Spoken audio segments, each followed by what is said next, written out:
Salut à tous, c'est Bérangère de Pattes en l'air et on se retrouve aujourd'hui pour une toute nouvelle vidéo. Aujourd'hui, sujet un peu particulier, vous savez maintenant que nos activités oscillent entre éducation canine et communication animale, donc je suis la seule à pratiquer et à enseigner, Jérémy ne le fait pas, la communication animale, et aujourd'hui je voulais vous parler de ce sujet, de la com animale, de revenir sur une question qui m'est souvent posée. Cette question qui m'est souvent posée, c'est le fait de retrouver un animal qui se serait perdu grâce à cette pratique. J'ai des demandes chaque semaine, chaque jour, et j'en suis extrêmement reconnaissante. Je vous remercie beaucoup de toutes vos demandes de communication ou de formation à cette pratique.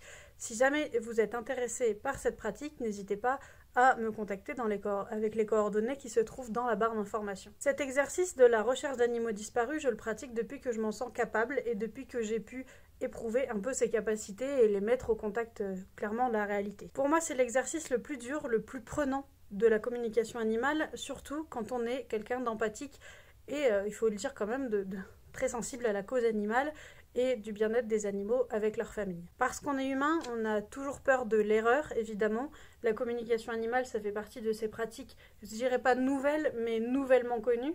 Et donc, nous ne sommes qu'humains. Donc, ceux qui se sont formés avec moi savent que quand notre santé faiblit, quand on est fatigué, quand on a des soucis personnels qui peuvent prendre le dessus sur notre état d'esprit, eh bien, on peut se retrouver face à des visions qui ne sont pas claires ou carrément à côté de ce qui pourrait être la réalité. Comme tout le monde, j'ai énormément peur de cette notion d'erreur dans la recherche d'animaux disparus, mais je me permets de vous en parler aujourd'hui avec plaisir parce que j'ai assez eu l'occasion ces derniers mois et ces dernières années de tester ces choses-là auprès de familles qui me l'ont demandé et de voir les résultats qui en sont ressortis.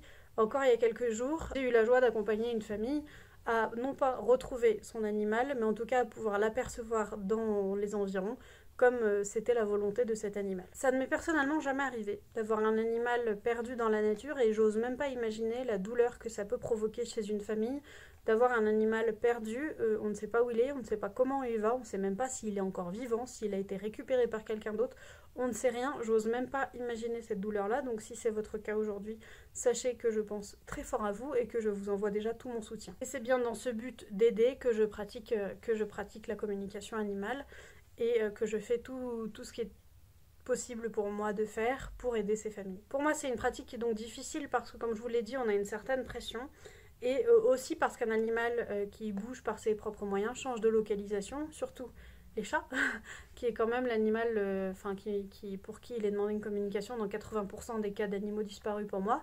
Un chat bouge, donc sachez qu'il est possible de tenter une localisation pour un animal, mais qu'en tout cas, elle peut ne rien vouloir dire parce que cet animal bouge et que cette localisation qui peut être valable à un moment peut être une localisation aussi passée et peut être une localisation où l'animal ne l'est plus du tout, par exemple. C'est aussi une pratique compliquée parce que y a une douleur de la part de la famille et un empressement, ce qui est tout à fait compréhensible parce que de mon côté, ces pratiques-là d'animaux disparus sont au même stade, à la même importance que les animaux en fin de vie ou les animaux malades, c'est-à-dire que c'est des cas que je fais passer en urgence, donc où je demande 2 ou 3 jours ouvrés avant d'envoyer un compte-rendu, contre une dizaine de jours normalement. Et il y a une douleur de la famille, je pense que vous voyez très bien de quoi je parle, même si vous n'avez jamais pratiqué ni perdu un animal. Il y a un empressement aussi, que je comprends donc complètement, mais qui peut être complètement négatif par rapport à la communication animale. Ça peut mettre une pression sur l'interprète animalier qui va s'empresser de faire les choses et peut-être ne les fera pas de la même manière que si on ne l'avait pas pressé. Personnellement, j'ai appris à gérer ça maintenant et je préviens en amont des délais que je peux avoir et je tente de ne pas prendre la douleur sur moi de ces personnes parce que sinon je sais que je ne pourrai pas travailler de la meilleure des façons. C'est hyper compliqué à dire pour moi de dire que j'essaye de me détacher de tout ça parce que déjà c'est pas toujours possible, mais aussi parce que mon but c'est de vous aider et d'aider les personnes qui me le demandent, donc j'ai pas forcément envie de me détacher de ça. Mais pour travailler correctement, je trouve que ça peut être nécessaire. Pas tous les interprètes animaliers pratiquent la recherche d'animaux disparus et c'est quelque chose que je comprends complètement. Toutes les semaines ou au moins tous les mois, je me pose moi-même la question de est-ce que je continue ou pas à pratiquer cet exercice-là. Et c'est à chaque fois à ce moment-là que j'ai le cas d'un animal qui rentre chez lui après une com, ou le cas d'un animal qui a été aperçu à la localisation qui a été donnée. Enfin, c'est à chaque fois dans ces moments-là que je me retrouve avec des choses qui sont pour moi incroyables, même si je les pratique. Et je me dis non, il faut que je continue, faut que j'essaye d'aider qui je peux aider. Et il faut que je continue à faire tout ça tout simplement. Mais sachez que pas tout le monde le pratique, c'est une grosse pression, c'est une grosse pression en fait, tout court qu'on se met tout seul et qui engendre des choses pas forcément positives pour l'interprète animalier. On veut faire passer ça en priorité, on se met une pression, donc comme on se met une pression, on fait les communications pas de la même manière que sans cette pression, et donc ça peut engendrer des erreurs, comme nous sommes humains, ça peut engendrer des choses qu'on vous perçoit mal, ça peut engendrer tout un tas de choses. Donc vraiment, si vous êtes interprète animalier et que vous passez par là, si vous ne vous sentez pas capable de faire cet exercice, ne le faites pas. Personnellement, quand j'ai plus de place, je redirige vers des autres personnes et je ne me dis pas je vais aider tout le monde, parce que malheureusement, comme en éducation canine, on ne peut pas aider tout le monde et on n'a pas le temps. Moi, j'ai pas le temps d'aider tout le monde. Vous n'avez pas le temps d'aider tout le monde, mais je pense que chaque personne peut trouver un interprète qui lui correspond. Émotionnellement, c'est donc, vous imaginez donc bien que c'est très prenant, mais il y a une telle joie que quand on donne des détails qui matchent, qui sont vérifiables directement par la famille, que quand on...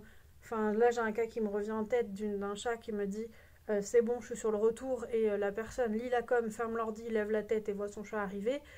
Pour moi, c'est... Il y a une telle joie que je peux pas me dire je ne le fais pas. Voilà.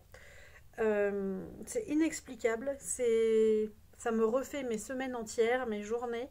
C'est une telle joie que personnellement, pour le moment, je continue d'exercer cet exercice-là. Évidemment, la communication animale, c'est pas la seule aide que vous avez quand vous avez perdu un animal. Si vous croyez en ces choses de communication animale, c'est vrai que j'ai pas fait de disclaimer avant de commencer cette vidéo, mais évidemment que ça fait partie des croyances de chacun et que vous n'êtes pas du tout obligé d'y adhérer. Pas du tout. D'ailleurs, j'espère que si vous n'y croyez pas, vous ne vous êtes pas infligé cette vidéo jusqu'ici. Mais en tout cas, je vous laisse un exercice. Si vous-même vous avez perdu un animal, que vous vous sentez appelé par ces pratiques-là, il y a un exercice à faire que je vous laisse dans la barre d'informations qui s'appelle le cordon d'argent, qui peut vous permettre, qui peut vous aider à retrouver votre animal ou à faire en sorte d'en recevoir vous-même des messages, ou dans le meilleur des cas, et je vous le souhaite, que vous vous retrouviez. Quand on a perdu un animal, je vous laisserai là aussi des liens en barre de description. Il y a évidemment plein de choses à faire: alerter, faire des affiches, mairie, vétérinaire, refuge, faire des tours en voiture, appeler son animal quand l'endroit est calme. Pour les chats, laisser la litière dehors, ça peut aussi attirer l'animal, mais en tout cas, faire des choses, notamment quand l'endroit est calme, surtout pour ceux qui habitent en ville, mais de manière générale pour tout le monde, quand il fait nuit et quand l'animal a le plus de chances de vous entendre. Si c'est un animal peureux, il a pu se retrancher quelque part, et donc assurez-vous bien de le rechercher et de l'appeler quand les choses sont plus calmes. Pour revenir à la communication animale, c'est comme d'habitude, on peut poser toutes les questions et tous les messages que l'on souhaite à son animal. De la localisation, comme je vous l'ai dit, elle peut ne rien vouloir dire, mais il y a aussi l'état de santé, si l'animal est en vie ou non, s'il a d'autres choses à faire, enfin pourquoi il est parti, pourquoi il ne revient pas, qu'est-ce qu'on peut faire pour l'aider, peu importe. La seule limite, ce sera votre imagination aux questions que vous voulez poser à votre animal.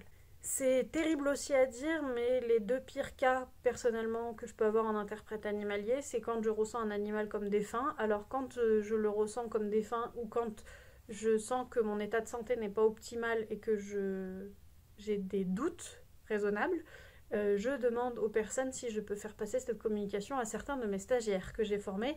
Et à ce moment-là, ces personnes-là font aussi cette communication et on échange sur les résultats que chacun a eus pour envoyer ou non le compte-rendu à la personne, parce qu'il se peut que des fois, des animaux ne veulent pas communiquer avec nous.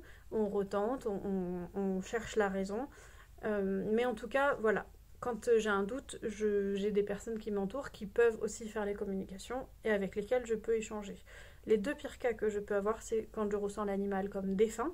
C'est horrible de dire à une personne qu'on ressent son animal comme ne faisant plus partie de ce monde. C'est vraiment la pire des choses. Et voilà, même, c'est ce qui me prend le plus émotionnellement. Et l'autre cas, c'est aussi de dire à la personne qu'on ressent que cet animal est parti ailleurs et qu'il est bien ailleurs. C'est horrible à dire. Ça arrive que des animaux partent de chez eux pour avoir, là aussi ça fait partie des croyances de chacun, une autre mission auprès de quelqu'un d'autre. Et peut-être qu'il va revenir près de vous, peut-être pas, on ne le sait pas. Ou l'animal peut le dire, mais on n'en sait rien techniquement. Donc de dire à quelqu'un, ton animal est parti, il est près de quelqu'un d'autre et il se sent bien, eh ben c'est prenant émotionnellement parce que, encore une fois, on se met à la place des autres, on se met à la place de ces personnes qui souffrent de cette absence, qui sont des fois dans des états, j'allais dire catastrophiques, mais pour des personnes c'est le cas, et je pense très très très très fort à vous. Euh, et voilà, c'est hyper dur de dire ça à quelqu'un quand on le ressent, donc c'est pour ça que quand je ressens des trucs prenants émotionnellement, je partage ça avec mes stagiaires. Alors je suis très sympa de partager ça avec mes stagiaires, hein. Il y a aussi des coms très cool, hein, mais il y a aussi cet aspect-là de la communication animale dont il faut avoir connaissance quand on demande ou quand on pratique. Quand vous la demandez, il faut être prêt à tout entendre. C'est hyper dur ce que je dis là, mais il faut quand même être prêt à se dire il est possible que j'entende quelque chose qui ne me plaise pas. Ça ne veut pas dire que moi ou mes stagiaires, on a raison. Ça ne veut pas du tout dire ça. Ça ne veut pas dire que vous avez tort. Ça ne veut pas dire que vous avez raison. Ça ne veut rien dire. Ce ne sont que des ressentis. Il faut bien remettre cette communication animale à sa place et se baser aussi sur des faits physiques, des choses que l'on fait dans la vraie vie, pas que de manière spirituelle. Il faut rechercher son animal, il faut faire des actions pour le trouver, se renseigner, taper à des portes, enfin voilà, je ne vais pas vous apprendre tout ça, mais en tout cas, il faut écouter aussi votre ressenti à vous, parce qu'il est important, et que chacun est capable de communiquer avec les animaux. C'est juste quelque chose qu'on a à apprendre parce qu'on l'a oublié, mais chacun est capable de le faire. Alors à des stades différents quand on n'a pas suivi de formation, mais en tout cas, vous avez un ressenti, c'est obligé sur votre animal. Je dis pas qu'il est bon, je dis pas qu'il est faux, je dis juste qu'il faut aussi écouter ce ressenti-là, notamment quand vous recherchez quelqu'un pour vous aider via la communication animale. Il faut quand même être prêt à tout écouter et à tout entendre parce que des fois il y a des choses qui sont très belles et qu'on voulait recevoir et des fois il y a des choses moins jolies qu'on ne voulait pas entendre. Ça peut être aussi le cas pour n'importe quelle communication animale. Ici on parle d'animaux disparus, mais pour toutes les communications, il y a des messages qui peuvent être moins cool à envoyer pour moi et à recevoir pour vous. Quand vous demandez une com à quelqu'un, assurez-vous bien que vos oreilles sont ouvertes, que votre cœur est ouvert et que vous êtes capable de recevoir ça, même si ça ne fait pas plaisir. Voilà ce petit point. Si jamais vous souhaitez me contacter pour parler de tout ça, que vous avez des questions à ce sujet ou autre, n'hésitez pas à le faire via les coordonnées que je vous ai laissées juste en dessous de cette vidéo. J'espère qu'elle vous aura plu, j'espère qu'elle vous aura renseigné et pour ma part, je vous dis à très vite dans une prochaine vidéo. Salut!